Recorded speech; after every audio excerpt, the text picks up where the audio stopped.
अरे पा लगी हो भौजी। खुश रह खुश रह। अरे कैसन मुंह गिरे भौजी, और बात है का करी हो, एकदम हमारा दिमाग काम ना करत है। हम कौन उपाय करी, हमरा कुछ समझ में ना आवत है। का भइल भौजी, का है? सुनो सुनावा। कितनो खियाई दूध भात लेके थरिया, तब हु बलम के हिलत बा टंगरिया। अरे बाप रे बाप,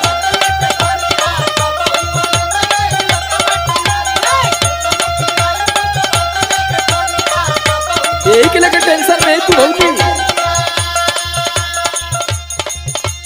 कितनो खियाई दूध भात लेके थरिया, तब हु बलम के हिलत बा टंगरिया। धसल जाता अखिया कवनो रोग बा उनके जरूर।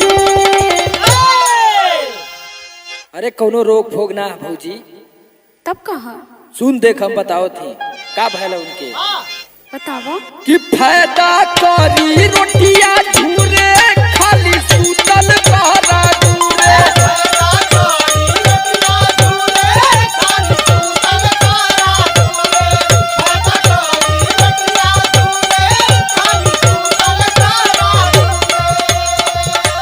जैसे ही भी हवा होत है ना आजकल, कुल एकदम चुम्बक बदिन सट जात हुआ। अपन दोस्त यार मित्र भी भुला जात हुआ। तू ना भूलैबा। अरे हमारे जब बियाह है तो देखिए ना भौजी।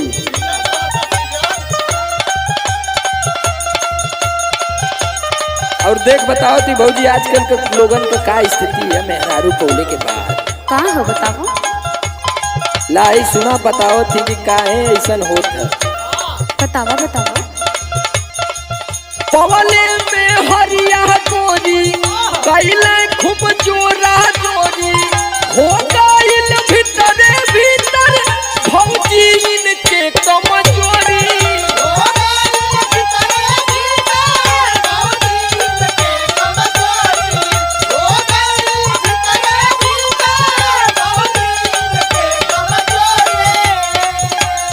तनी काजू बादाम वादाम पीस के पियावल कर। अरे कौन खियाइला हो।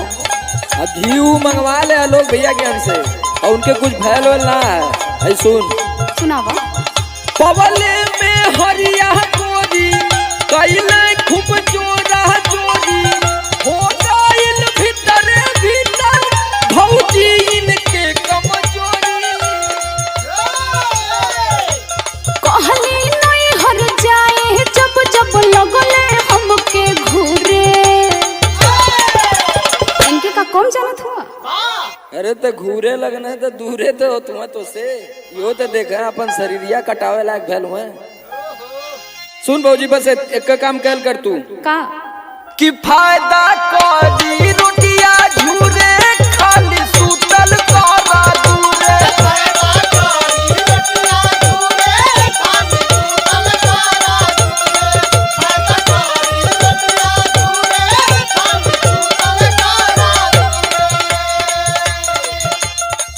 और सुन भौजी, का हो। और जो बॉडी बिल्डर वाला जिम वाला पाउडर होला ना, मंगवाए के 2-3 गिलास काहे न के दिन में पिया देती, और उनके कुछ भैल ना। अरे का करी, कहीं कमहू ना जैतन। काहे? सुना। एक बारी कहनी डरे, गई बोझे कोइले बहरे। आ गइले दुइये दिन में छोड़ के नौकरिया घरे।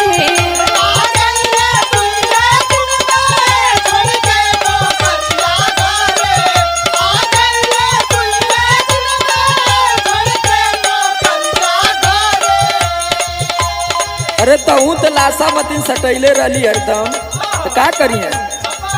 एक बारी कहनी डरे, गई बोझे कोइले बहरे।